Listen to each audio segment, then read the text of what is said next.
Oi, pessoal! Hoje eu vou explicar para vocês o que é o sistema Mer-Kremer-Lox-P, utilizado para a deleção de um gene específico em um tipo celular específico num momento específico na vida de um animal de laboratório.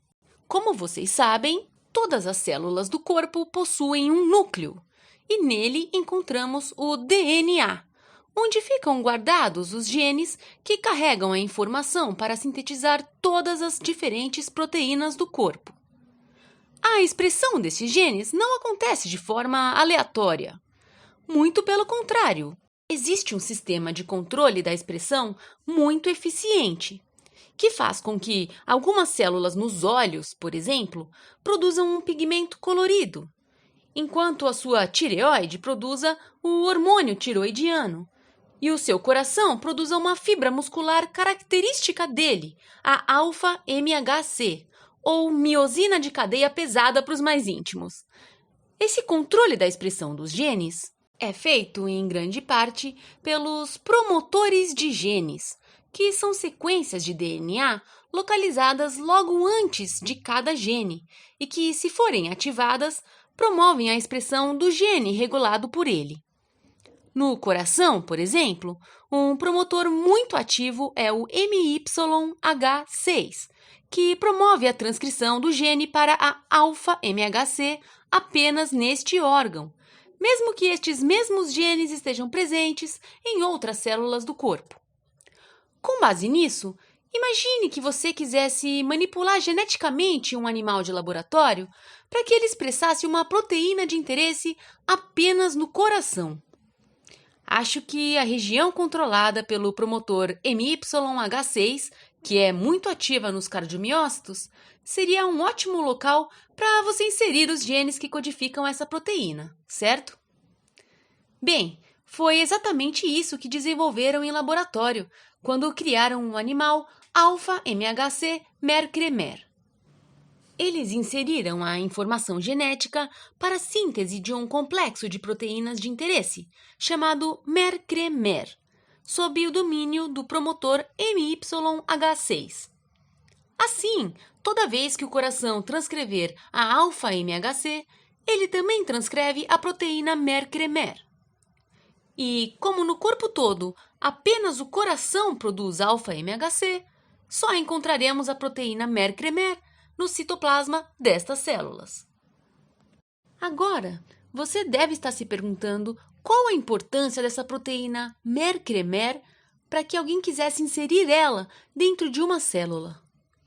Bem, Mer é a abreviação de receptor de estrógeno mutante e CRE é uma enzima de recombinação genética que funciona como um tipo de tesoura que recorta o DNA em locais específicos e depois une eles novamente. Dessa forma, a enzima CRE, presente apenas nos cardiomiócitos, te auxiliaria a deletar do DNA apenas dessas células a informação genética sobre alguma outra proteína de interesse que você esteja estudando. Assim, você teria a deleção de uma proteína de maneira célula específica. Mas, para a enzima CRE não cortar o DNA a qualquer momento em que ela for sintetizada, ou seja, para você poder programar em qual momento você quer que a sua proteína-alvo seja deletada da célula, os cientistas adicionaram essas duas proteínas MER nas extremidades de CRE. Assim, a proteína CRE não consegue migrar para o núcleo, já que ela fica grande demais com os dois MER acoplados. Como eu te disse antes, estes MER são receptores mutados de estrógeno e, justamente devido a essa mutação, eles não se ligam aos estrógenos naturais produzidos pelo corpo do camundongo. No entanto, se você injetar o animal com um estrogênio sintético chamado tamoxifeno, ele vai se ligar ao MER e liberar o CRE para que essa enzima possa então entrar no núcleo e exercer sua função. Dessa forma, você consegue definir a partir de que momento específico da vida daquele animal a sequência de DNA relativa à sua proteína-alvo será deletada do genoma. Agora, Como será que a enzima CRE faz para saber exatamente em qual local do DNA ela deve cortar?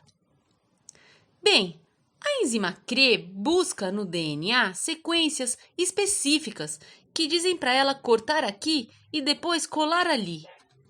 Essas sequências são chamadas de LOXP e nada mais são do que sequências pré-definidas de bases nitrogenadas que a enzima CRE reconhece.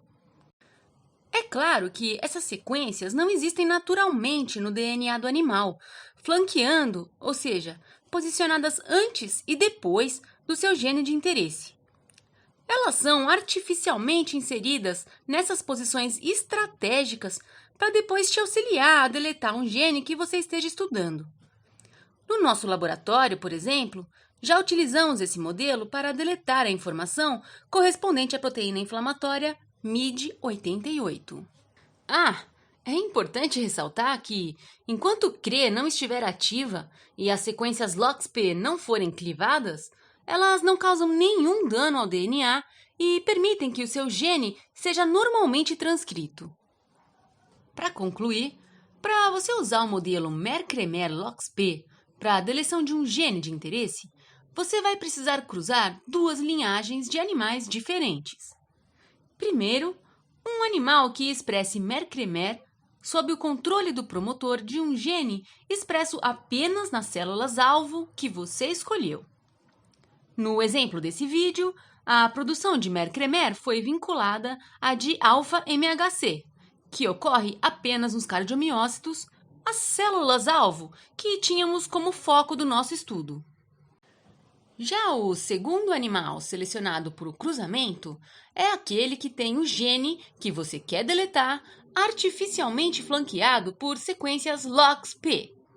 No nosso exemplo, queríamos deletar o gene MID88, então usamos o animal MID88 FLOX-FLOX. Essa palavra FLOX significa flanqueado por LOX, e os cientistas repetem ela assim duas vezes só para indicar que o animal é homozigoto para essa inserção, ou seja, ela ocorreu nos dois alelos do gene. No final desse processo, obtivemos animais alfa-MHC, Mer-Kremer, MID88 FLOX-FLOX. O que é um nome exageradamente grande, só para explicar que o animal terá a proteína MID88 deletada apenas nos cardiomiócitos e apenas depois de o animal receber o tratamento com tamoxifeno. Assim, temos a deleção de um gene específico, num tipo celular específico e num momento específico da vida do animal. Muito legal, né? Bem, pessoal, espero que eu tenha conseguido explicar este mecanismo complexo para vocês. E se tiver ficado alguma dúvida, podem me perguntar, beleza? Até a próxima!